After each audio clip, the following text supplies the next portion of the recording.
Na CBN, fim de expediente.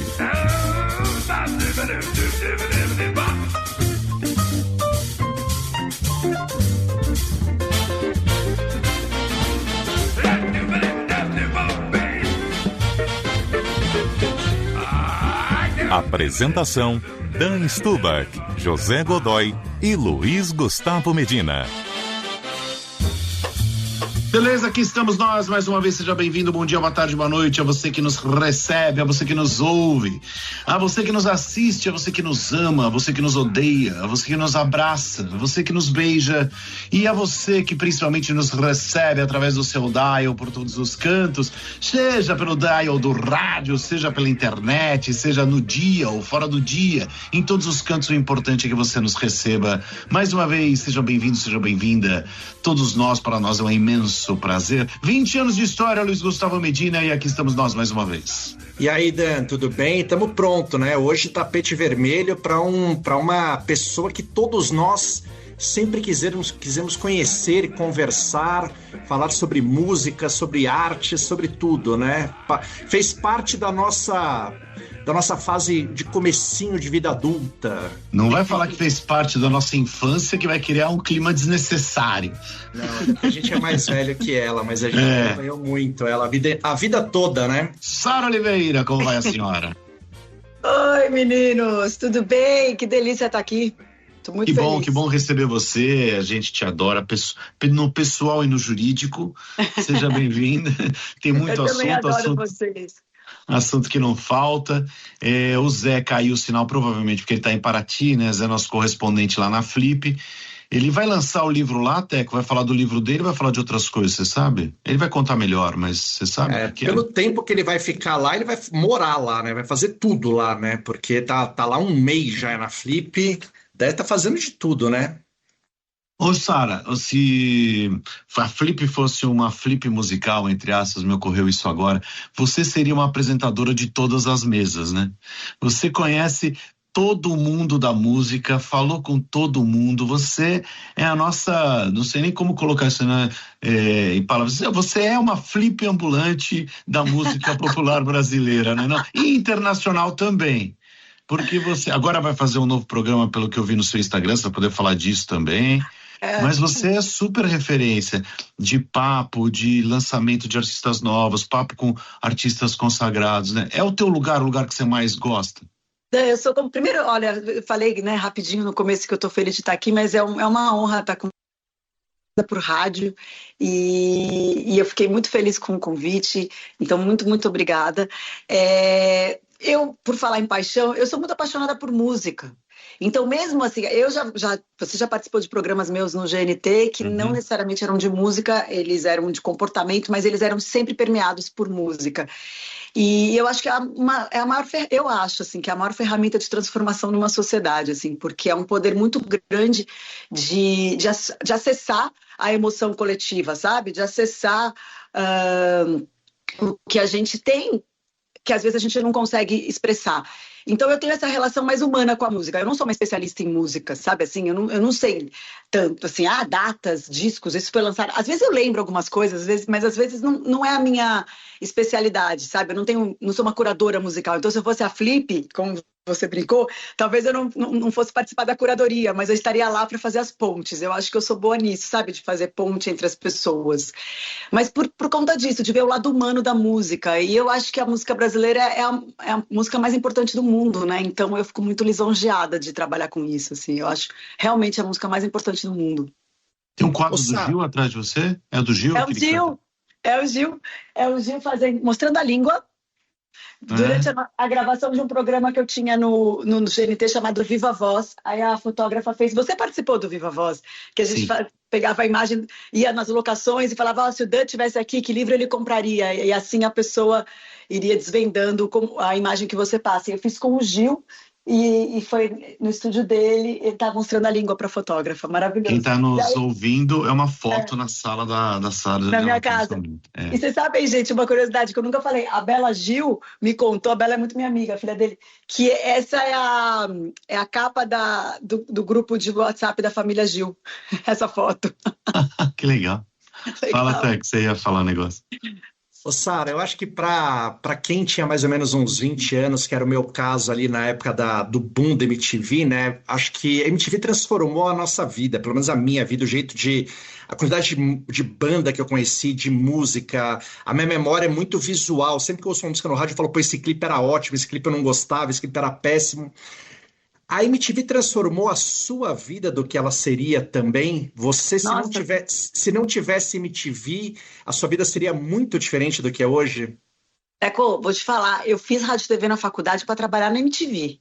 Sim. Então, assim, quando as pessoas falam, eu cresci com você, eu falo, eu também cresci junto, porque eu comecei lá com 19 anos, eu era muito menina. Uhum. E assim, eu realmente fiz faculdade para isso. Eu comecei em rádio, na Rádio 89, né, a Rádio Rock, mas assim, eu comecei em rádio porque o meu objetivo era ir para a MTV. E a rádio foi a maior escola, né? Porque rádio, assim, é uma escola para qualquer um do audiovisual, porque tudo é para ontem, tudo é na hora, e você sabe fazer, produzir, fazer a pauta e falar, e impostar a voz. É incrível.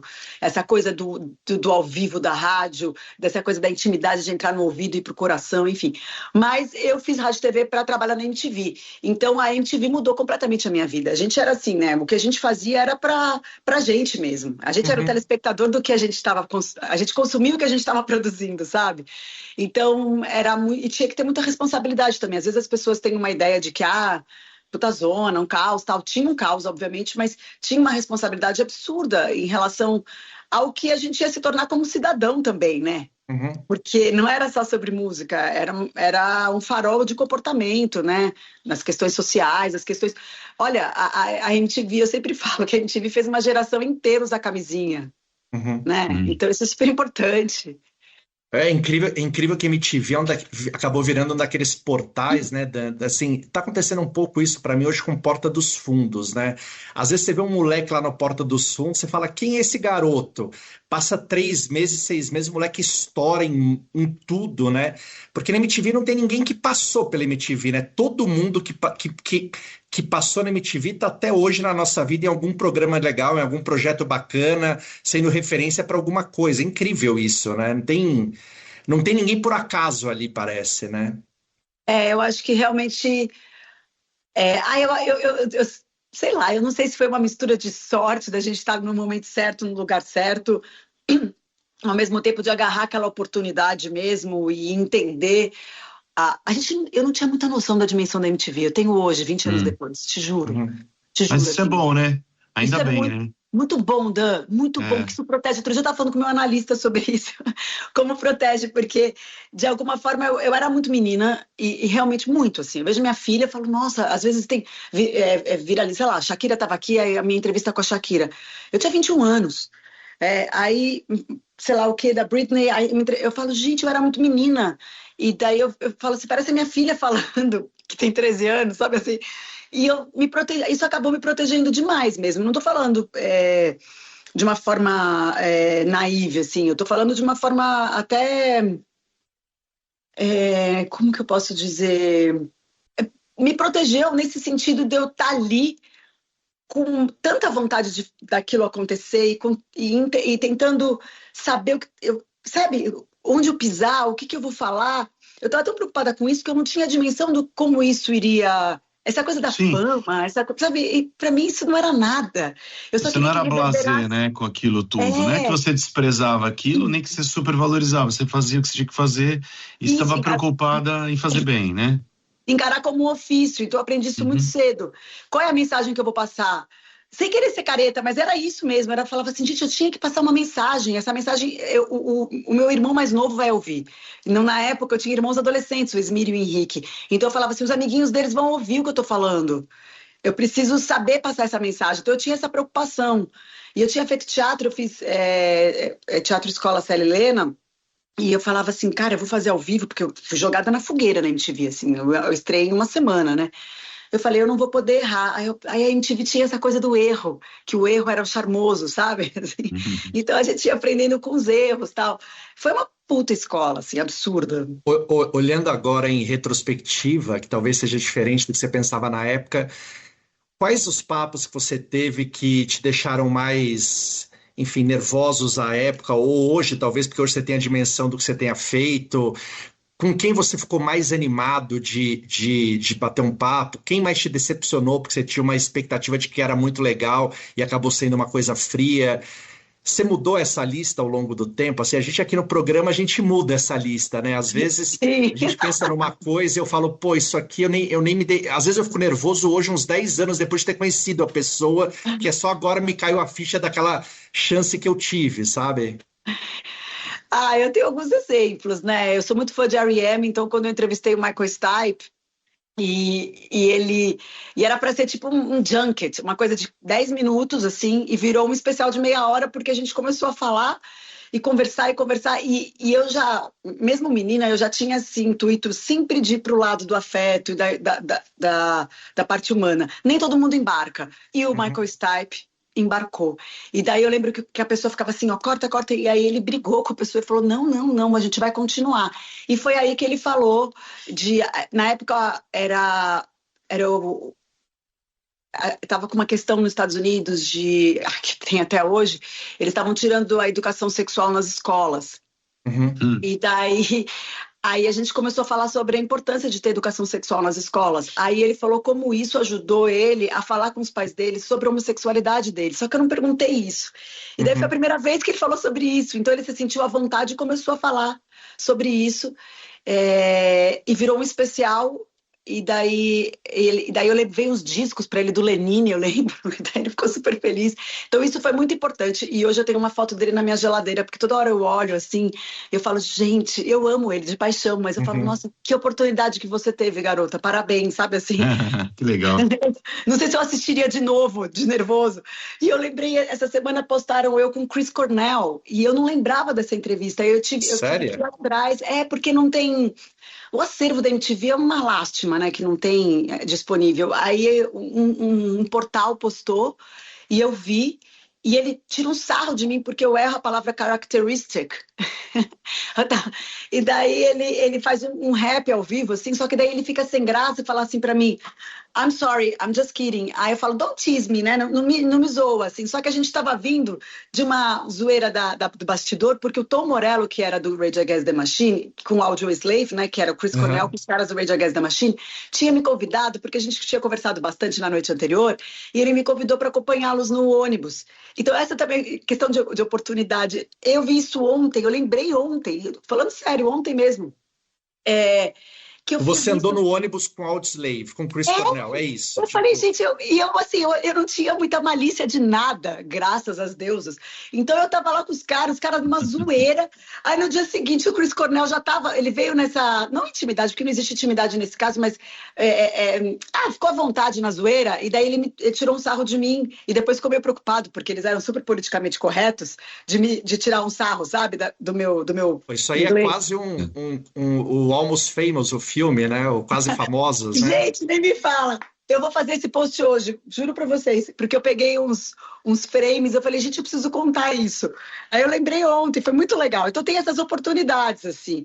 Quando eu entrevistei o Tony Iommi do Black Sabbath também, que eu não tinha muita noção, mas aí eu era da rádio. Eu não tinha muita noção. Eu gosto do metal, mas eu não sabia tanto da importância. Aí eu fui aprendendo o que era o Black Sabbath. Mas é isso que é legal, né? Eu vou levantar para pegar um livro do R.E.M. que eu já falei no programa passado, você falou deles, eu vou pegar aqui para mostrar, para dar o serviço direitinho, que eu tô gostando muito. Mas eu adoro o R.E.M. também. Mas talvez esse tenha sido o segredo de tudo, né, Sara? E ser você.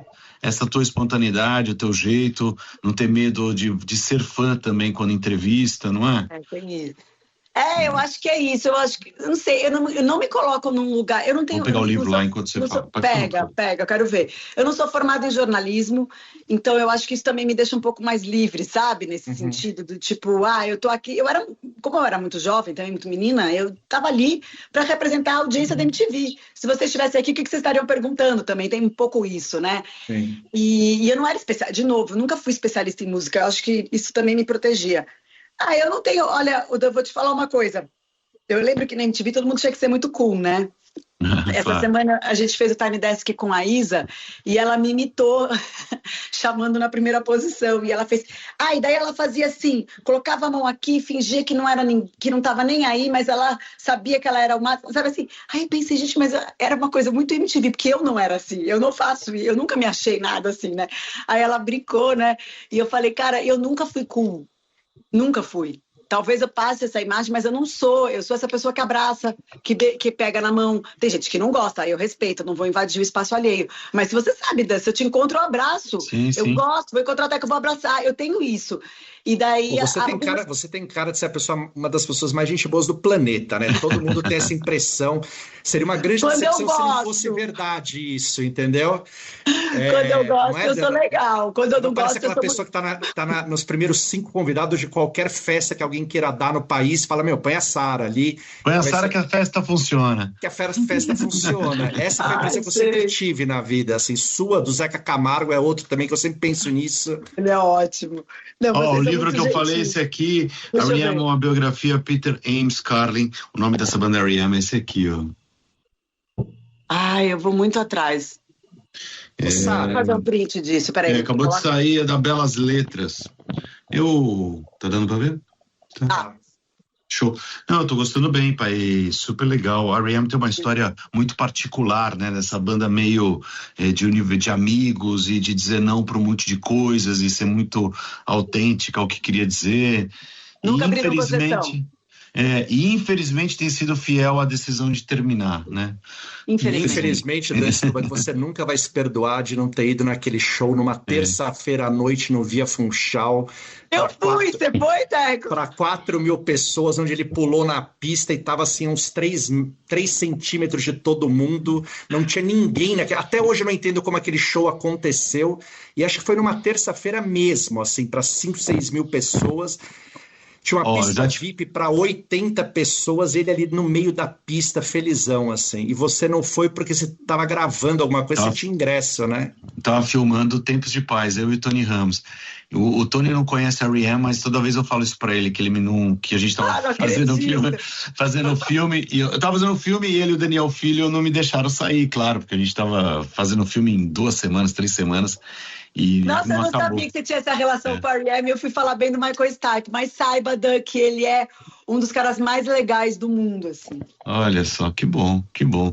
Bom, o Zé sumiu por enquanto, continua daí, Teco. Não, lá, eu tô por aqui. deixa eu ver o que é. Ah, chegou? Tô por aqui. Pô, Zé, então você tem a voz aí quando quiser, vai lá, tá? Zé, desculpa.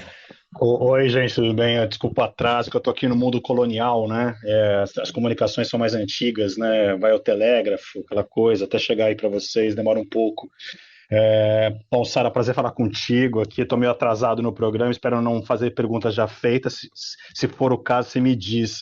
Eu queria saber você, assim, como que você viu as mudanças no mercado musical, né? Antes a gente consumia a música de um jeito muito, muito simples, né? Ouvia na rádio, podia ligar na MTV, ou ia numa loja, comprava um vinil, ou comprava um CD. E hoje em dia a quantidade, né, o acervo de músicas multiplicou por milhões, né? A gente tem uma disponibilidade insana, mas ao mesmo tempo é cada vez mais difícil cada um encontrar o próprio gosto nessa massa de informação. Como que você que trabalha com isso está se virando nesse novo mundo? Zé, vou te falar uma coisa, eu sou aquariana, com 6 planetas em aquário. Eu adoro tecnologia. Aquário pacas, hein? Muito aquário. Então, assim, eu não sou essa pessoa nostálgica, né? Então, por isso que eu não paro quieta, assim, e eu gosto muito, me encanta muito a possibilidade democrática do streaming também, por este lado. Então, artistas que são muito talentosos estão em casa e que antes não teriam a possibilidade de estar gravando um clipe, participando da MTV ou daquele programa lá do B da MTV que passava as bandas alternativas, os artistas alternativos, mas que hoje, através da internet, fazem a sua plataforma e mostram o seu som e gravam em casa e tem essa possibilidade. Então, eu acho isso muito rico, muito bonito. Eu vejo pelo Tiny Desk que eu apresento aqui no Brasil e existem artistas que a gente coloca, tanto, eu falei da Isa essa semana, mas tem outros artistas que estão aí, que são independentes e que fazem um som muito importante. E no Tiny tem uma coisa que não tem amplificação de voz, não tem retorno, é bem específico, sabe? Não tem pós. Então é muito interessante ver esses artistas independentes que são, sei lá, que a gente descobriu que é da periferia de Fortaleza ou da Bahia e que vem para cá para fazer esse som cru, assim. Então eu acho isso muito legal e que são descobertos na internet. E isso lá fora também, né? Isso acontece muito. Por outro lado, então isso eu acho muito interessante. Por outro lado, eu acho difícil para eles também, facilita, mas também dificulta porque pulverizou bastante, então tem muita gente. Então fica às vezes é mais difícil ter esse espaço, né? Mas eu acho os encontros muito bonitos. Os encontros, quando tem gente veterana que dá espaço para as pessoas independentes e mostrar o som deles. Eu falei aqui no começo do programa, Zé, que eu acho a música brasileira a coisa mais importante do mundo, assim. E eu acho mesmo. Você sabe que outro dia eu estava no Festival de Montreux e lá eles dividem, na tenda oficial deles, eles dividem por gêneros, né? Então tem rock, tem blues, tem jazz, tem pop, e daí tem Brasil e África. e no dia que eu tava a capa era do Djavan. Então, assim, você fala, nossa, é muito importante mesmo. A África é da onde veio tudo, né? Todo o batuque, todo o fundamento da música. E o Brasil tem essa diversidade absurda, né? Porque tem o shot, tem o forró, tem o tecnobrega, aí... Enfim, tem o rock, são muitos gêneros musicais, né? E muito ricos, assim. Tem o Seu Mateus Aleluia. Você fala assim, nossa, você mora num país que tem o Seu Mateus Aleluia, né? A gente mora num país que tem, tipo, Gil, que tem Djavan. E daí tem os discípulos deles também. Tem essas novas gerações que estão fazendo coisas lindas e diferentes, assim. Então, eu acho que por esse lado, o streaming, ele democratiza. Por outro, tem isso que você falou. Às vezes, o algoritmo, ele te engana. E eu falo isso muito para os meus filhos. A gente tem que saber treinar o algoritmo, porque o algoritmo ele pode ser treinado para ser uma coisa mais... através da memória afetiva, do coração, assim, um pouco, sem querer ser piegas, mas dá para você treinar. Se você treina teu algoritmo, senão ele vai vir só coisa ruim, né? E tem coisa ruim também, né? Mas se você treinar ele bem, eu acho que... Aparece pra não ficar um monte na de mão coisa... dos caras, né? Para não ficar na mão deles ficarem te mostrando só o que eles querem vender, né? O legal é quando aparece coisa que você não conhece, né? É demais. Aí abre a cabeça, é muito bom. Eu vou encerrar esse primeiro bloco aqui e a gente já volta pro segundo bloco. Na CBN, fim de expediente. Na CBN, fim de expediente. Muito bem, estamos de volta mais uma vez. Nossa convidada é maravilhosa, sensacional, excepcional. Sara Oliveira, tô zerando o cronômetro pra gente fazer bonitinho um segundo bloco mais maravilhoso que o primeiro. Se é que isto é possível, Luiz Gustavo Medina. Não, melhor que o primeiro, só o segundo e o terceiro que virão. Muito bem, então vamos a eles. Salve, salve, José Godoy, nosso enviado especial à cidade de Paraty. Zé, eu perguntava, mas eu não sabia a resposta e por isso perguntava, se você está na Flip para falar do seu livro ou para falar do livro dos outros ou ambos? Não, esse ano eu vim para falar do meu livro, eu estou na programação oficial. Para o ouvinte que está nos ouvindo na sexta-noite, eu já falei. Então eu falei sexta-feira, meio-dia. Para quem está aqui no meu presente aqui, que é quinta-feira na hora do almoço, amanhã eu falo meio-dia, eu divido a mesa com um cara incrível que é o Solano Benítez, um arquiteto paraguaio, entre outros projetos. Ele já ganhou o Leão de Ouro em Veneza, né, na Bienal de Arquitetura, e ele é o responsável pelo projeto do Georges Pompidou, né, a versão do Museu Francês que vai sair, que está sendo construída em Foz do Iguaçu. Estou bem animado aí pro papo, vou falar do Ilha do Silêncio, né, o livro que eu lancei recentemente, que entre seus personagens, talvez o seu principal personagem é o Miguel Launer, né, um arquiteto chileno, que eu conto um pouco da história dele no livro. Acho que vai ser um bom papo, mas eu estou aqui para falar da Ilha no Silêncio. Legal, parabéns. No presente só estamos nós quatro, eu quero te decepcionar, viu? Tá todo mundo no futuro, cara. Agora... Você, além disso, imagino que vai circular pela Flip e ver mesas dos outros e esteja curioso em encontrar, tem escritores, tem a Zed Smith que eu vi, tem aquele igual Temateco lá que escreveu Tarântula, não é? Eu estava vendo rapidamente a programação. Pô, Walter Ugumãe também, hein? Nosso maior fã desse programa. Ai, que amor. Na verdade a gente tem que separar, né? Porque hoje em dia a Flip, além da programação oficial, tem 44 casas parceiras, né? Então tá se falando nessa edição de mais ou menos 1.000 eventos, né?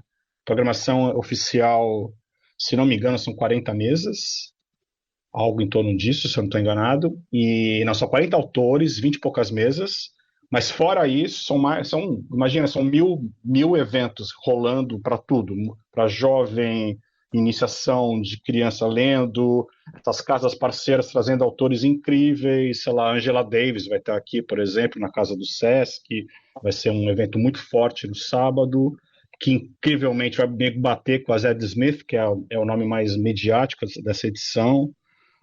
Tem muita coisa, muita gente interessante também. Tem uma mesa boa hoje no passado do ouvinte, ontem na quinta, tem uma mesa muito boa sobre a guerra na Ucrânia, com 2 autores, um ucraniano e uma de origem ucraniana.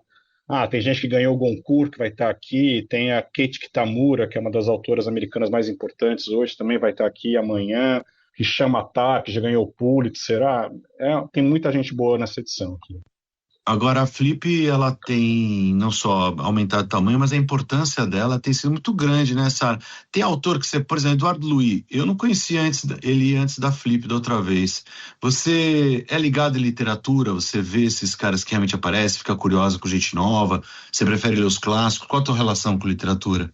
Eduardo Louis, que ficou muito fã do Brasil também, né? Porque o Brasil abraçou ele absurdamente, vende muito livro aqui, é impressionante. Eu vi uma peça dele agora que estava tendo o MIT, né? O Festival de Teatro, aí eu vi uma peça dele, fui com a Patrícia assistir, foi muito legal, porque a gente lê o livro e vê ele encenando o livro e ele se colocando ali vulnerável como ator, foi muito interessante. Tem uma adaptação agora em português, quer dizer, com ator brasileiro, tá na FAAP até. Tem com o João, né? Isso. É verdade, tá na FAP junto. Mas é legal ver o autor fazendo, imagina. Foi interessante, vi no Sesc. Mas eu conheci a Annie Ernaux por causa da Flip. Isso acontece mesmo, né, Zé? A galera já é conhecida lá fora, tem reconhecimento, aí quando vem na Flip, estoura aqui no mercado brasileiro, que não é enorme, mas pelo nosso tamanho é bastante considerável, não é não? Mas alguns números são fortes, assim, no caso da Annie Ernaux, do Eduardo Louis, realmente viraram autores muito, muito grandes, muito midiáticos. A Annie Ernaux foi uma coisa que acho que nunca mais vai se repetir, porque, primeiro que a Flip naquela época, ela tinha sido deslocada para outubro, novembro, e ela vem para o Brasil uma semana depois de ter ganhado o Nobel de Literatura. Isso. Então é um negócio que nunca mais vai se repetir, essa coincidência, né? E aí foi um fenômeno, tanto que hoje a gente tem... Eu diria que praticamente, né, a Fósforo praticamente acho que já cobriu o catálogo dela inteiro, né? Então, sim, mas os números acabam sendo grandes, viu, Dan, para esses autores que estouram a bolha, né? Porque a Flip, ela tem a coisa... Pode falar. Perdão, complementa. Não, eu ia só... No meu que eu estava dizendo é sempre aquela questão, né? O Brasil, proporcionalmente, a cultura é ridícula. Mas como o país é enorme, os números são muito grandes, né? É sempre isso, né? A quantidade de leitor percentualmente do Brasil é muito pequena. Mas como o país é muito grande, são muitos leitores. É meio isso que eu quis dizer. Eu tenho a teoria da van, né? Só que essa van está ficando cada vez maior. Eu tenho a teoria que todo mundo que consome cultura pega uma van 8 da manhã, para numa livraria, compra um livro, depois vai ver um concerto na hora do almoço, depois no final da tarde vai no museu, à tarde vai no teatro e à noite vai ver outro show. E esse povo fica andando de van o dia inteiro sustentando a cultura brasileira. Mas eu tenho a impressão que a van está cada vez maior. Agora já é um micro-ônibus, sei lá, não sei mais o que é o veículo. E é esse povo que banda... A van de show aumentou, hein, Zé? Não, é que aí também tem a galera que estoura a bolha. Acho que a Flip é um pouco estoura a bolha. Tem o pessoal da van, que está em tudo, mas tem muita gente que vem aqui para ver qual que é o auê, que curte estar aqui, porque é um programa maravilhoso, a cidade é super charmosa, você recupera... E tem essa possibilidade, né, Sara, de poder voltar, andar a pé numa cidade, encontrar gente na rua, conversar na rua. São experiências da sociabilidade que a gente perdeu no Brasil, né? Numa cidade grande hoje, você não tromba mais com ninguém na rua e bate meia hora de papo, né? Assim, é quase impossível, né? Numa rua de uma grande cidade. Ainda mais em São Paulo, né? Não, lá é demais. Eu fui no último feriado para lá, só tinha gringo, gente. Eu dei tanta risada. Tinha muito gringo, tinha muito gringo. Mas é uma delícia, tem de tudo, né, lá. É muito bom, é muito bom. Aí, né, onde você tá. O dia que eu fui da Enerno, eu tava lembrando, eu lembro que ela falou uma frase, cara, que me marcou muito, eu fiquei muito emocionada. Ela falou assim que a escrita, ela tem que ser transpessoal, que ela não escreve para poder ser um exemplo para as pessoas, porque ela conta as histórias dela pessoais, né? E que ela não escreve para isso, para do tipo se exibir por vaidade. Ai, quero contar a minha história para ver se você. Ela escreve porque ela sente que aquela história, de alguma forma, o leitor vai se identificar e vai ser transpessoal, e a pessoa vai transformar aquilo na história dela, né? Que é o que vocês fazem no teatro, que é o que se faz também no cinema, que é muito lindo, a gente se identifica, né? E daí eu fico pensando, para mim, tem a trilha sonora. Então, a trilha sonora é uma coisa que marca muito uma peça de uma coisa de audiovisual. Agora, na leitura da Ani, quando eu lia, eu pensava em músicas também, e ela nem é musical, sabe? Por conta disso. Foi muito interessante. Ô, Sara, nem todos. Queria dar um salto aqui no futuro dos projetos, das coisas mais legais que tem no mundo corrente. É a história do Tiny Desk, né? É um negócio que a gente viu a vida inteira passando, sempre, cara, que parece uma ideia genial. E aí aquilo desembarca aqui no Brasil. Como você foi parar? O que você tem a ver na partida? O que você achou do projeto? Quão legal é fazer aquilo? Porque pra gente que tá vendo, parece uma sorte danada tá naquele negocinho, vendo aquela performance daquele jeito desses caras. E para você? Eu sou muito fã do formato, muito, assim. E foi um convite que eu tive da CEO da Anonymous, eles que trouxeram. A Anonymous é uma produtora brasileira que trouxe, brasileira e tem a parte brasileira, né, mas também é americana, que trouxe para o Brasil. O Tiny Desk é da NPR, essa rádio estatal, que existe há 18 anos, nesse formato, toca aqui na minha mesinha, como eu falei, sem amplificação de microfone, sem retorno de voz, a banda não se ouve, ela tem que tocar baixinho para harmonizar. Então isso é muito interessante, eu nunca tinha visto, as pessoas falam assim, mas você apresentava os acústicos. Gente, mas os acústicos eram mega produções. Sim. Assim, o próprio Luau MTV, a gente fez agora um especial no final do ano passado, em homenagem a Cássia Eller, e eu gravei 23 anos depois com o Nando Reis, um luau em homenagem à Cássia em Maresias, assim, foi um negócio muito, muito bonito, assim, a espiral do tempo é uma coisa muito bonita, né, porque você vai angariando muita coisa e de repente você tá ali fazendo um negócio que te remete a lembranças lindas. Mas voltando, só que são mega produções, errou, faz de novo, tal, não sei o quê. O Tiny Desk tem essa característica muito específica. E daí eu sempre fui fã do formato, conheci muita gente nova, respondendo inclusive a pergunta do Zé sobre como conhecer também gente nova por conta do Tiny Desk gringo. E essas versões que os rappers lá fazem com violino, umas coisas muito. Que eu falava, gente, que coisa linda. E daí, quando eles trouxeram para o Brasil, a Babi Teixeira, que é a CEO da Anonymous, me ligou e falou: olha, a gente está levando junto com a Google o Tiny Desk para o Brasil, eu queria que você apresentasse, fizesse as entrevistas. E eu falei: peraí, vocês estão o quê? Trazendo o Tiny Desk para o Brasil? E foi um dos convites mais legais da minha vida, porque eu vou te dizer, eu ralo para colocar os meus projetos. O Dan falou aí do meu projeto novo, assim, putz, para eu conseguir, assim, na Ancine, sei lá, o Atenção para o Refrão, que é a minha série que fala dos refrões, o certo é falar refrões ou refrãos, né? Mas é que a gente fala refrões, que transpassaram as gerações, aí você vai lá, divide por tema, aí é cinema, e o Ismir Filho, meu irmão, que é cineasta, formata comigo, e a gente vende. Quer dizer, é todo um processo fazer audiovisual no Brasil, que não é fácil, não estou reclamando, mas assim, é uma coisa que, quando chegou esse muito trabalhosa. É muito trabalhosa, Dan. E aí são muitos projetos autorais, e eu fico muito feliz, mas não é fácil, não é? E daí, quando chegou esse convite, eu falei, gente, eu não tô acreditando. Eu tô tipo uma criança na Disney, sabe assim? É muito legal. Você que fez você faz a curadoria? Não, eu não faço, eu só faço as entrevistas. Isso é super importante de dizer. Quem faz a curadoria é a NPR, são os gringos, junto com os Amabis. Os Amabis, eles são 3 irmãos que fazem toda a parte da supervisão musical, e eles são os caras que representam a música aqui a ponte do Brasil com os gringos na parte musical. E Anonymous, então a curadoria é deles. Eu Eu ajudo se Pô, precisar de uma ponte. só um adendo, né? Acho que tudo que o Ney Matogrosso faz é maravilhoso, né? É difícil dizer o que que é melhor, o que que é maior, mas quando eu vi ele no Tiny Desk, eu falei, cara, que fantástico isso para o país, mas até para ele também, porque Ele foi um estava negócio, enlouquecido. foi um negócio tão diferente que eu falei, cara, Gente, que legal que ele teve a ó, chance de fazer isso, né? foda. Foi a versão mais incrível do Sangue Latino. Assim, eu nunca. E eu falei para ele, porque ele tem muitos guidelines, muitos don'ts, sabe assim, guidelines que eles falam, né? Muitas regras. E quando chegou para ele falou: Meu, vou fazer. Sabe, assim, tipo, é muita regra, minha banda, eu tô preocupada que minha banda não vai ter retorno. Ele se preocupava com a banda.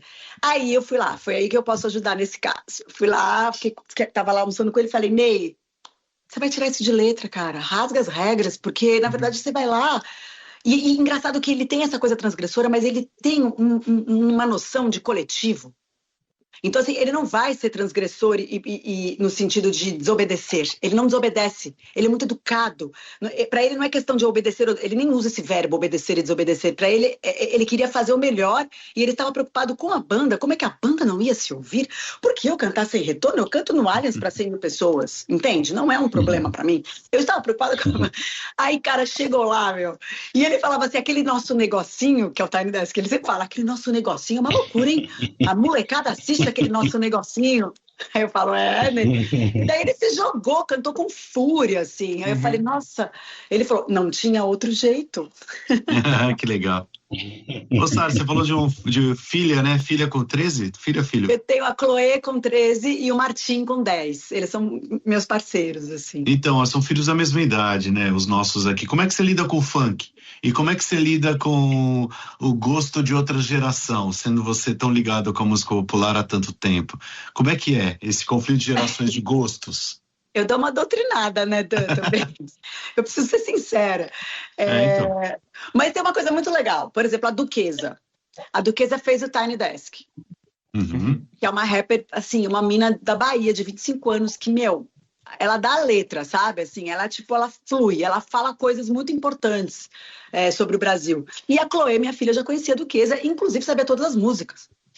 Então, isso foi muito interessante, porque daí a Doit, por exemplo, também. A Doit, no Tiny Desk gringo dela, a Chloe chegou pra mim e falou, mãe, você já viu essa rapper? Você conhece a Doit? E eu já conhecia, mas eu meio que fingi que não conhecia, porque eu queria saber até onde ela ia me mostrar aquilo. Então tem isso, eles estão ligados, o Tiny ajuda, realmente eles já viam bastante o Tiny, mas agora, pro Atenção para o Refrão, ela chegou pra mim e falou, e a Duquesa não vai fazer? Porque já dá pra ela falar do refrão da música dela, já tá na memória coletiva, mamãe. Eu falei, claro, só que a gente não tava conseguindo horário com ela, né? Aí eu falei, tá, eu falava, gente, eu preciso fazer a Duquesa, por conta disso. Tem essa questão das letras, tem letras muito interessantes, tem letras muito difíceis também, né? Mas a batida do funk é muito maravilhosa, entende? Então eu vivo esse... Tem tipo de música que você não gosta? Não gosta? Não, eu gosto que você não ouve, que você não gosta? Eu gosto de todo tipo de música, de verdade.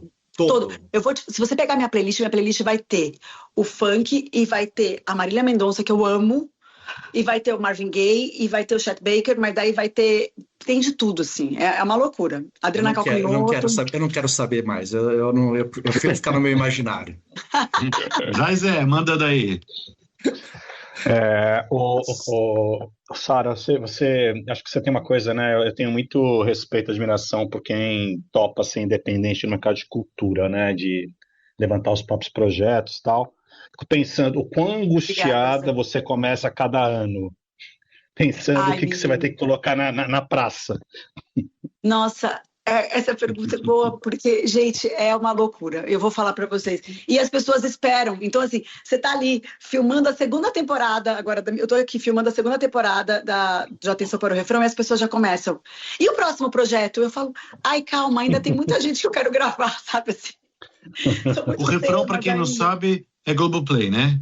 É Globoplay, é uma série que fala dos refrões, né, que transpassaram gerações, mas a gente divide em temas. Então a gente pega refrões que falam de prazer, refrões que falam de mistério. Então isso ajudou a formatar muito bem, porque a gente aprofunda e a gente consegue atingir profundidades daqueles versos através do tema, sabe? Então é até interessante, porque o próprio artista nunca olhou para a música dele através desse prisma do tema, sabe? Então o tema é um desafio para mim e para o artista, mas é isso que está guiando, a gente vai através do tema. E são 6 episódios que estão já disponíveis no Globoplay e agora o Multishow está exibindo, porque antes foi exibido no Canal Bis. E eu fiquei feliz que está sendo exibido no Multishow, porque o Multishow ele tem um outro público, é um público mais pop mesmo, né? O Canal Bis é um público específico de quem gosta de música. Então, quanto mais gente vê, para mim, melhor. Aí agora a gente está filmando a nova temporada. Mas aí você dizia da angústia que as pessoas te cobram e a sua, imagina, as duas. Eu fico muito angustiada. Eu tenho essa sorte de poder ter esse grande parceiro que é o Smir, de chegar nele e falar, cara, eu quero fazer um programa que fale de atenção para o refrão, eu ouvindo Divino Maravilhoso, do Caetano, não, eu queria fazer uma série que a gente fale sobre a atenção que a gente tem aos refrões que a gente canta, porque às vezes a gente não presta atenção no que a gente está cantando, será que as pessoas param para prestar atenção, por que aquele refrão bate tanto nelas? Aí ele vai lá, me ajuda a formatar, mas assim, é um perrengue mesmo, não é fácil. E eu fico muito emocionada quando dá certo, assim. Quando eu vejo no ar, vocês não sabem, eu não consigo nem assistir, eu fico assim, sai lagriminhas assim dos olhos. Eu falo, ai, que bom tá no ar, eu não acredito que isso tá no ar. E daí é isso, eu tenho essa parceria com ele, mas eu nunca paro quieto, então eu fico pensando em coisas que eu queria falar, sei lá, de amor. Aí eu faço o Nosso Amor a Gente Inventa, aí eu chamo a Vera Egito, que é a minha grande amiga também, que é cineasta, e falo, vamos fazer uma série que as pessoas falam sobre seus amores inventados. Aí a gente abre câmera na rua e começa a filmar, e daí, mas não conseguiu vender pro streaming, vamos pro YouTube. Então eu tenho isso, assim, mas tem que segurar, tem que fazer análise, né? O problema é que a gente ganha dinheiro na arte e gasta na análise, cara. Menino do céu, sim. Não, aí eu começo a falar assim, não, tá bom, tudo bem. Não, porque às vezes a gente até paga, né? É muito doido para poder realizar as coisas. A gente produz junto, a gente tá pagando. Então as pessoas não têm essa noção. Exato. Não, diária no Hilda. Aí vai pro Rio, vamos fazer a diária. A Sara consegue. Aí você consegue todos os nomes absurdos, só que daí tem a equipe, é uma equipe maravilhosa, que é a mesma equipe. Aí você fala, como é que eu vou? Ai, meu Deus, tem avião para todo mundo. Então, olha, gente, sério, eu consigo os artistas, mas aí como é que faz para gravar os artistas quando não é em São Paulo? Aí eu tenho que ligar para os artistas para falar, a gente pode gravar na sua casa? Eu tô sem locação. Vem. Aí a gente chega com o slider. Aí eu lembro o Arnaldo Antunes olhou pra mim e fez, Sara. Aí eu, Arnaldo, vai ficar lindo, é cinema, Arnaldo, confia, vai ficar lindo. Aí ele, tá bom, tipo um slider no apartamento dele. Eu assim, desesperado. Aí o Tom Zé assim, mas eu vou tropeçar nisso. Eu, gente, quietinho. E pior é que a gente tá entrando na casa do outro, você tem que entrar, a gente entra até com o propé, quietinho, assim, a equipe toda afetiva, educadinha, mas, meu, cara, tem isso, porque não dá, você tá entrando no universo alheio, é um mergulho muito profundo, né, muito íntimo, enfim. Ô, Sara, queria falar um pouco da sua vida na rádio, né? Acho que tem 2 histórias para falar, acho que tem uma mais recente que a gente precisa falar, mas queria começar com a primeira, Rádio Rock. Eu, a vida inteira, até hoje, ouço a 89, a Rádio Rock, mas toda vez que eu ouço, eu me pergunto quanto tempo mais vai durar a Rádio Rock, porque eu não sei se ainda vai ter rock. Ainda vai ter rock? As pessoas vão ouvir? Sim! O que está acontecendo eu sou com esse muito tipo roqueira, de música? eu amo. Mas você viu os shows? Você viu a AC/DC? Eu levei minha molecada para assistir. Mas o AC/DC tem mais 3, 4 anos de vida, 5 no máximo. Assim, mas as viu bandas... como lota? Não, ele lota, mas assim, a minha pergunta é, temos renovação para suprir essas grandes bandas, Rolling Stones, AC/DC, Iron Maiden... Sei lá, você pode colocar o U2, R.E.M. da vida, o que foi o Nirvana, quantas bandas temos? As pessoas ouvem rock, ficou coisa da nossa geração. O que você acha desse tipo de música? Porque você falou no começo aqui do nosso papo, eu não sei se foi você, se foi o Dan, antigamente a gente ouvia uma música na rádio e ia comprar o disco, né? Hoje parece que você não, né, esse movimento, o que virou disso? Mas enfim, para onde está indo o rock? Eu acho que tem aí uma galera que faz um rock muito legal. Por exemplo, tem uma banda que chama Mateus Fazendo Rock, que é muito boa. Que são os caras... E é uma banda queer de rock. Uhum. que é lá de Fortaleza. É foda, assim, os caras tocam muito, assim, cantam muito, é muito bom. Que é produzido pelo Catatal do Cidadão Instigado, tem umas coisas bem legais. Tem o Tim Bernardes, né? Eu fico pensando na Seara Rock and Roll, que você quer dizer uma coisa mais pesada, né? Não, tô falando um pop rock mesmo. Porque o Tim, por exemplo, é um cara que mistura Tropicália com rock, né? O Tim fazia no terno uma coisa mais rock and roll, mas tinha essa coisa da Tropicália. Eu sinto que as pessoas também sentem falta. A Pitty, por exemplo, vai fazer disco novo.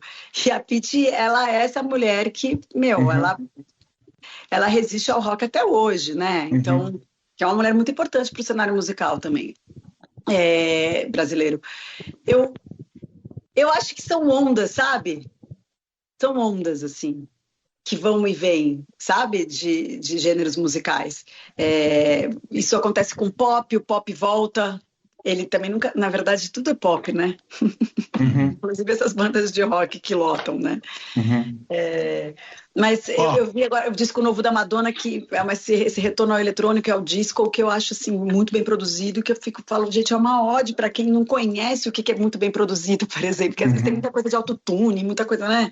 Enfim.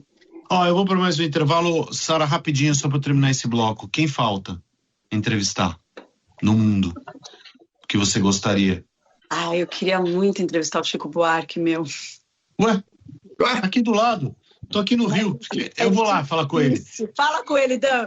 Fala com ele. Eu vou aqui no intervalo, falo com ele e já volto. Eu quero a terceira temporada do Atenção para o Refrão, eu quero ele. De todo jeito. Bora lá. Terminou o bloco, daqui a pouco a gente volta. Na CBN, fim de expediente. Na CBN, fim de expediente. Pô, Zé, hoje que a gente tá de volta já. Especialista em música, não tem música no programa, pô. Gente, vocês estão pedindo demais de mim. Eu tô tentando sobreviver aqui em Paraty. Zé, não dá pra ter essa vida colonial, andar na rua e querer o Wi-Fi de qualidade também, né? Não dá pra ter tudo nessa vida, né? Vocês estão aí no bem bom, porque vocês não mandaram uma música, vocês? Pô. É verdade, a gente podia mandar. Se a gente fosse mandar uma, qual seria, sabe? Eu? Ui. Uai. Gente, olha, ontem eu ouvi uma música que eu não ouvia faz tempo e eu chorei no carro, que é Luz do Sol, do Caetano.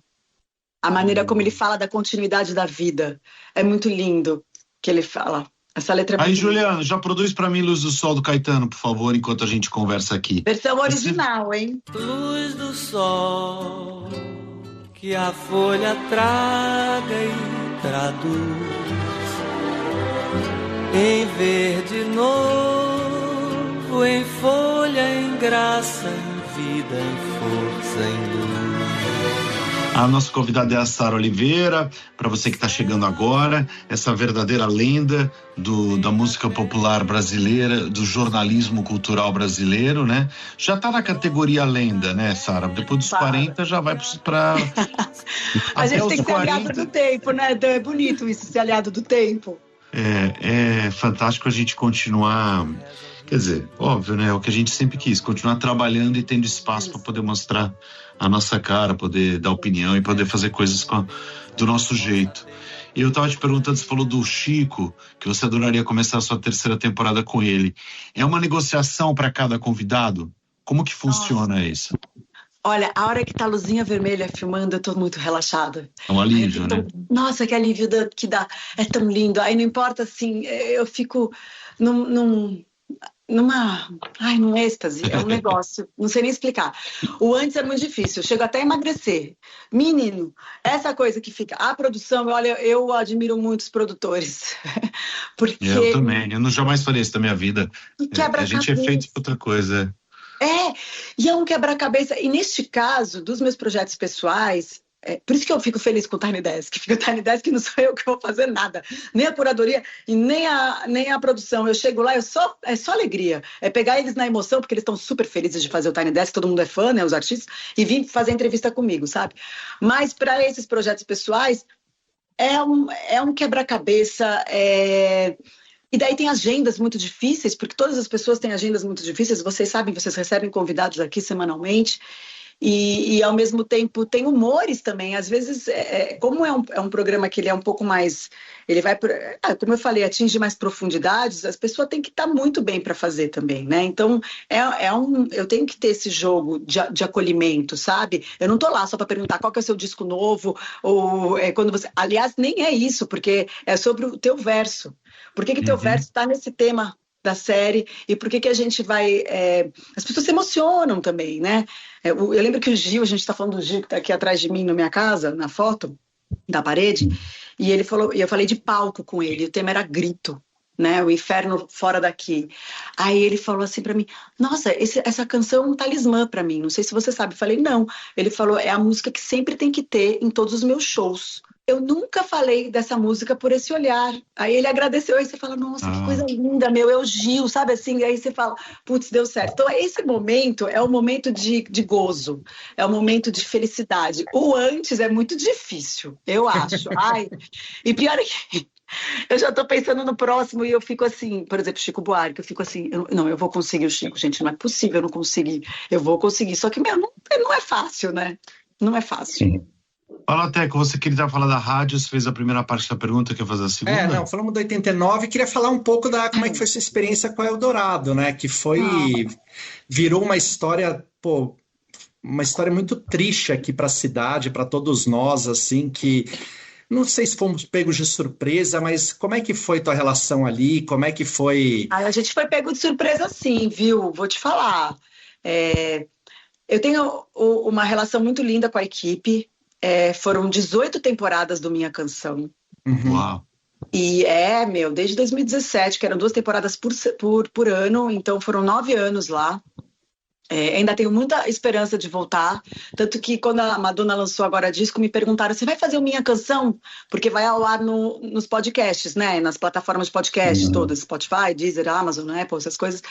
E daí as pessoas queriam que eu fizesse e eu poderia gravar da minha casa, o Minha Canção Madonna, mas eu tenho tanta esperança da Rádio Eldorado voltar, que eu fico esperando, sabe? Eu falo, não, vai voltar e eu vou gravar para a rádio, no estúdio da rádio.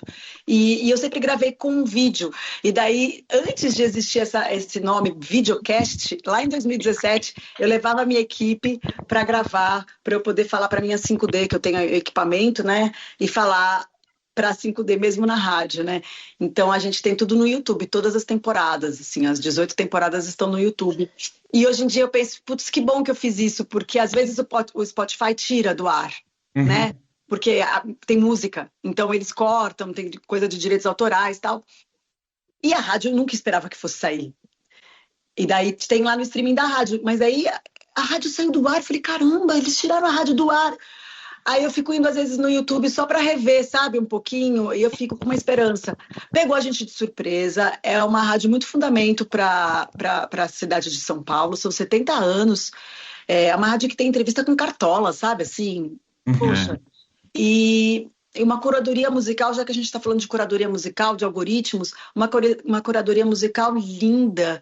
Era uma rádio que você ligava e você podia ouvir desde do Chico Chico, filho da Cássia, ao Everything But The Girl, sabe, que é super lado B, ou sei lá, uma Civatec, aquela Liz Fraser maravilhosa cantando, e de repente começava a nova do Tim Bernardes, entende? Então, assim, eu acho uma lástima, e uma equipe linda, todo mundo muito apaixonado por música lá na rádio, eu aprendi muito com eles, e eu realmente espero que volte a Eldorado. Eu acho que o Estadão deve ter se dado conta do que aconteceu, sabe, agora. Pela repercussão também, né? As pessoas realmente sentiram. Fala, Zé. Você sabe que a primeira vez que eu fui numa rádio, falei numa rádio, foi na Eldorado. Eles tinham um quadro, o ouvinte faz a programação, eles davam meia hora pro ouvinte, né? E eu apresentei o programa. Eu gaguejava. Eu gaguejava. Depois eu ouvia. Mas as músicas que eu toquei, eu fiquei bem feliz. Ali fiquei montando. Você fez meia hora de programação. O que você tocou, cara? As coisas que eu toco no Sol Vai Curar o Mundo aqui hoje na CBN há 20 anos, eu já estava tocando lá já. Mini Ripperton, sei lá, que mais eu toquei. Então, com certeza o poder ouvir Mini Green. Ripperton, tá vendo? Pois, tá vendo? Já estava lá. Como era uma rádio de de cunho educativo, como era uma rádio de cunho educativo, não tinha não tinha jabá, não tinha essa coisa de toca essa música aqui, não existia isso. Muito livre, era uma curadoria musical muito livre. Sim, puxa, não, imagina você ouvir Minnie totalmente. Riperton em Al Green, que delícia. Não, incrível, né? E incrível que eu mandei a lista, eles tinham tudo, assim, né? Não é tipo, não, isso aqui a gente não tem, nunca tocamos. Não, tinha tudo, foi demais. É uma homenagem ali para Eldorado, que eu realmente sempre fui fã da rádio. Sara, semana passada eu estava num papo que eu achei bem interessante. Tinha um grupo de jornalistas que vinham de TV, que estavam saindo da TV, e de outro lado uma moçada que já estava mexendo com o YouTube há muito tempo. Aí o pessoal da TV fala, não, mas eu quero fazer no YouTube o que eu faço na TV, a mesma estética, a câmera, e aí eu quero aquele mesmo resultado. E do outro lado o pessoal defendendo a estética da precariedade, que é o YouTube, né? Liga a câmera e sai falando, meu amigo, não tem essa história. O que importa é o conteúdo. Como que você se vê nesse meio do campo? Você estava contando um pouco essa coisa de ir na casa do entrevistado e tal, mas como que é essa adaptação de sair de uma estrutura, de uma emissora, com um monte de gente, e de repente tá numa telinha, que é a telinha que todo mundo tem, né? Qualquer um pode ter um canal no YouTube, né? Claro que os resultados são diferentes, mas tem uma democratização nesse acesso e, ao mesmo tempo, tem uma certa mudança estética mesmo no que como você veicula esse conteúdo, né? Você falou uma frase que, para mim, é a mais importante, que o essencial é a mensagem, é o conteúdo. Então, para mim, nunca importou o meio sabe, para mim o que sempre importou é a mensagem. Então, sempre fui muito aberta para isso. Eu lembro que quando o YouTube surgiu no Brasil, eu ainda era VJ da MTV, teve lá o Tapa na Pantera, que a gente ficou, sabe, foi o primeiro viral, assim, do YouTube, que inclusive foi o Esmir que fez, junto com o Rafa Gomes e a Mari Bastos, e daí a gente foi entendendo o que era o YouTube e essa linguagem, e eu sempre me adaptei para isso, como eu brinquei no começo do programa que eu sou aquariana, então para mim isso não tem problema. Agora, para mim o importante é a mensagem que vai passar. Isso eu pego muito no pé, porque a gente tem que ter muita noção do microfone. O microfone, ele tem um poder absurdo, ele ecoa para muita gente. Então, assim como vocês têm que ter essa noção na rádio, né, aí na CBN, eu tenho que ter essa noção quando eu estou falando, seja no programa de rádio ou seja numa série de cinema, que, sabe, com linguagens diferentes aí, mas é o mais importante, é o poder do microfone. As pessoas, elas começaram elas perderam um pouco a habilidade de se comunicar. Eu estou achando isso cada vez mais. Então, isso me preocupa um pouco, quando você tem um microfone que ecoa e você está sem essa habilidade de se comunicar com o outro, porque a comunicação não é só a gente falar, é a gente ouvir também, né? Então, saber que o outro está ali pegando a tua mensagem, isso é o mais importante para mim. E tem uma coisa que eu não gosto, que é o microfoninho. Eu não seguro o microfoninho. Uhum. Sabe aquele microfoninho? Sim. Eu sou a única que coloca. Eu quero a mão livre, eu quero falar, eu quero pegar, já, entendeu? Eu não gosto daquele microfoninho. Ou então é um microfone de bastão. Você falou de novo projeto de audiovisual, né, Sara? É isso, né? Tem uma nova história por aí, não tem? É de audiovisual? Projeto? Você falou, não, você estava falando só da produção com o teu irmão? É a nova temporada do Atenção para o Refrão que vai chegar. É isso que você estava falando, tá? Porque eu achei, quando você falou, eu falei, eu estava até olhando aqui para ver se tinha, e eu tinha me distraído, não tinha percebido. Se você teria algum outro projeto de audiovisual, porque teria tudo a ver contigo, né? Um filme, um roteiro, uma ficção em cima dessa trajetória, das pessoas que você encontrou. Pois o Teco falou do Almost Famous, né? Um bastidor.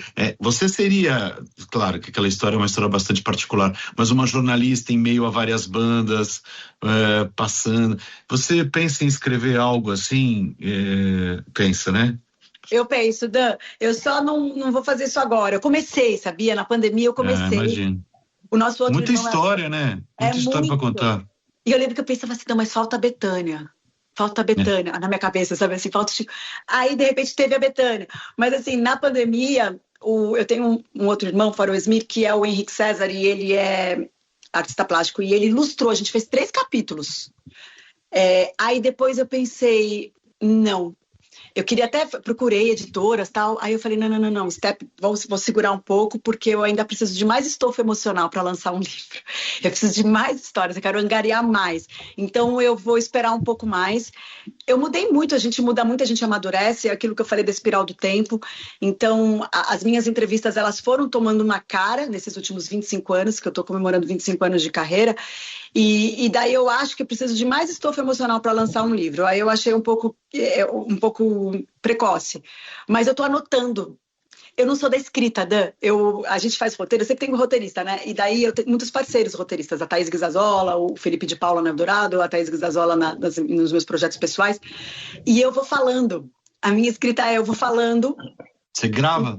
Eu gravo o que eu vou falar e eles vão colocando como se eu estivesse falando. Eu tenho isso, a minha escrita ela vem da oralidade. Eu não sou uma pessoa que fala assim, então agora eu vou sentar e escrever. Para mim é um custo isso. Isso que eu contei para vocês do Chris Cornell que eu quero postar foi assim. Eu comecei a falar para mim mesma, para ir lembrando, e de repente eu fiz um texto, e daí eu vou lapidando o texto, mas não é que eu sento e vou escrever. Então, para escrever um livro, eu vou precisar disso, vou precisar de uma parceria para isso, né? E ao mesmo tempo eu acho que eu preciso de um tempinho a mais. Mas eu já estou anotando. E eu fico pensando, isso de estar no YouTube, as entrevistas também do Minha Canção, porque daí tem vários convidados que eu recebi na rádio, vai me ajudar a escrever isso, tá sabe? Tudo lá, né? Quer dizer, tá você não lembra... O Calar da Noite. Eu fiz com você o Calar da Noite, Dan? A gente fez o Viva Voz, né? O Calar da Noite, que era a relação das pessoas com a noite... também eu tenho tudo em Vimeo, porque nem tudo tá no YouTube, sabe? Aí eu tô segurando esse acervo pouco para poder me ajudar. A gente quer que tenha nesse livro uma seção listas. A gente quer saber os seus 3 discos preferidos, as 3 músicas que você mais curtiu, os 3 melhores encontros, entrevistas que você fez. A gente quer listas. Pode ser umas capas? Eu tenho umas capas boas aqui. Olha, gente, olha essa capa aqui que eu acho muito, muito incrível, da primeira banda, do Derek and the Dominos, a primeira banda do Eric Clapton. Eu acho essa capa a coisa mais linda. Nossa, é bonita mesmo. Linda, não é? Mas eu tô ali, tô vendo, acabei de mexer, tem o Chico, tem o Revolver dos Beatles, tem Flaming Lips, tem Led Zeppelin, tem Dona Elza Soares, tem Marina Sena. Você ouve música vinil e streaming? Você é vinil e streaming? Eu sou as duas coisas. Nas minhas festinhas aqui em casa só toco vinil. Eu tenho aqui, ó, não sei se dá pra ver, mas essa aqui é uma vitrola que era da nossa avó, e ela é a Valve, ela dá pra ver? Olha, sim, super. Para quem não tá vendo, um móvel bastante antigo e tem uma vitrola lá dentro, que você abre o negócio e puxa a vitrola. E daí vai caindo, aí toca até Ratos de Porão, o João Gordo fica feliz. Você coloca um em cima do outro, assim vai caindo. Mas eu tive que fazer uma super reforma nela, ela é linda. Eu adoro vinil, agora que tá mais fácil de comprar, melhor ainda. Mas também ouço muito, eu ouço música toda hora, gente. Eu ouço música toda hora. Você tem seus favoritos, Sara? Assim, você consegue ter alguma preferência que seja muito acima dos outros? Sei lá, o seu artista brasileiro que você acha que é o seu favorito, gringo, banda de rock, artista pop, sei lá, alguma coisa assim? As pessoas olham pra mim e lembram da Alanis Morissette. Porque eu falava da Alanis todo momento na época de MTV. Olham pra mim e falam do Lenine.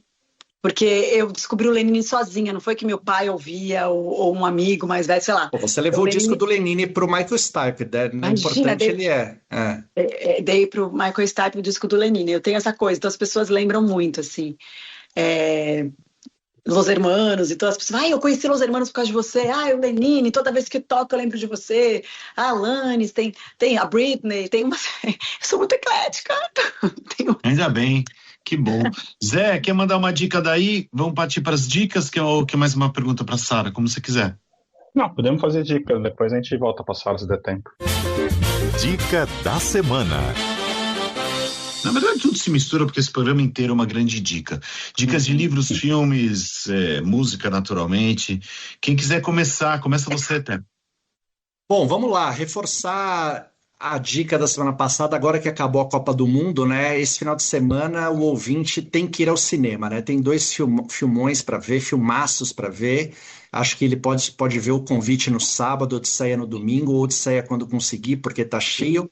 E nas séries, eu tô preso nas 2 que eu tô achando muito boa, que são temporadas ali ainda, né? Tipo, estreou aquela Silo 3, tá na Apple, que é espetacular. A série toda eu tô achando muito boa e a terceira é ótima. E tô preso no Cabo do Medo, que acho que talvez seja a melhor coisa que eu esteja vendo no momento. Eu também não vi, Sara. Você fez um Eu Não Vi, né? Vi.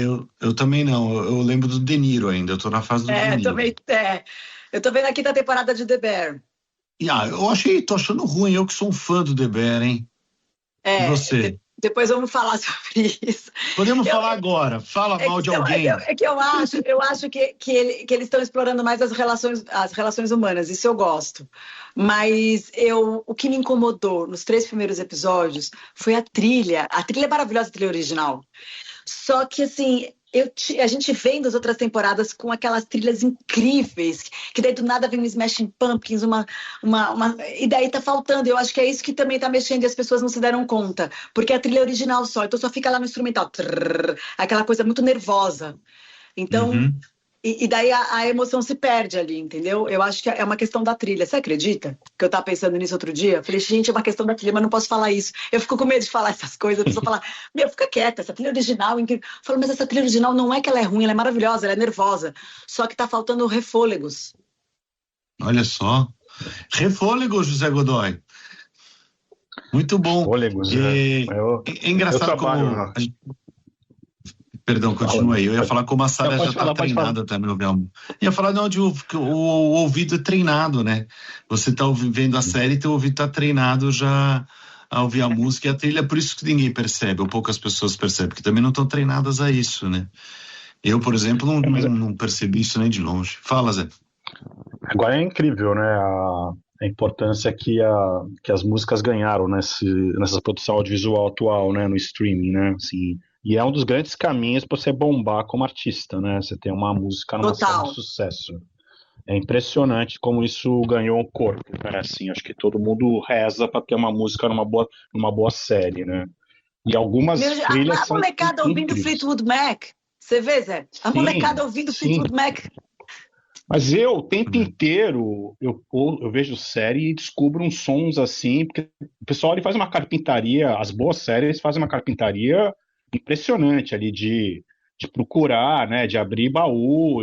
Eu adoro descobrir, descubro altos sons nas séries hoje em dia. Acho que é um super acervo para quem curte, né? Olha, o Teco já cobriu ali os filmes no cinema.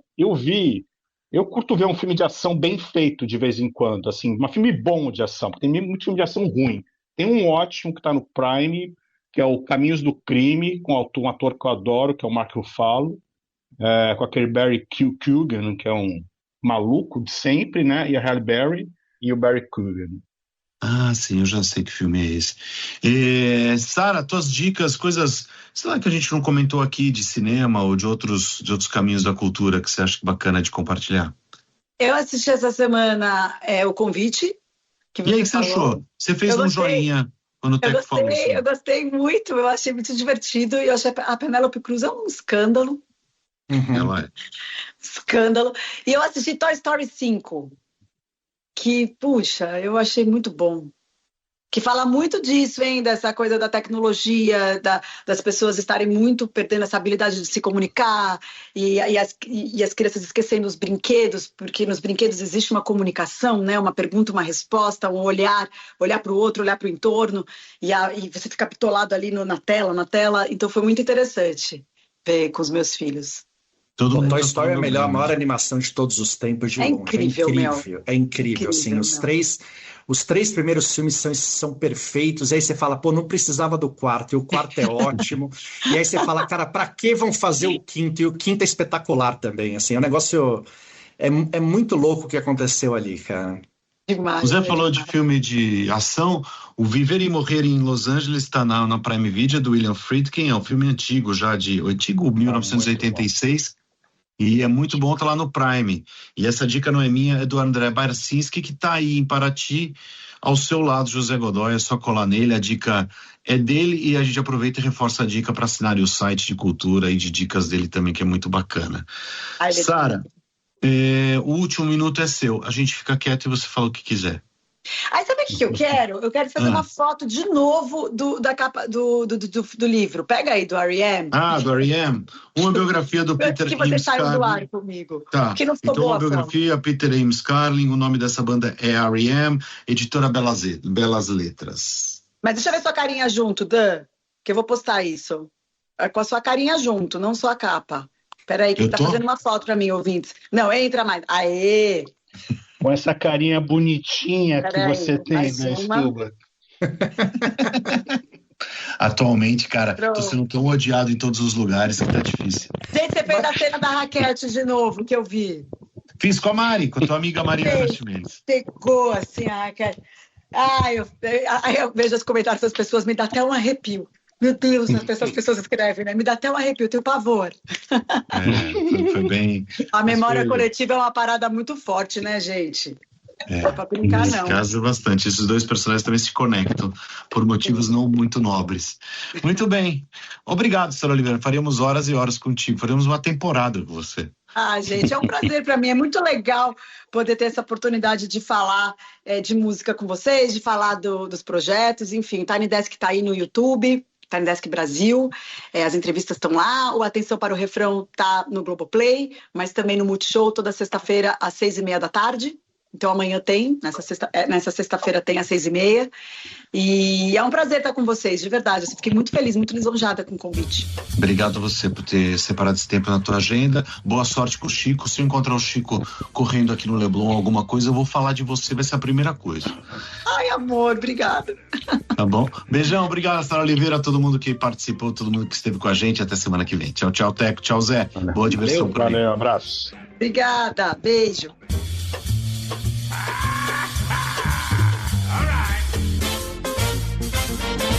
Na CBN, fim de expediente.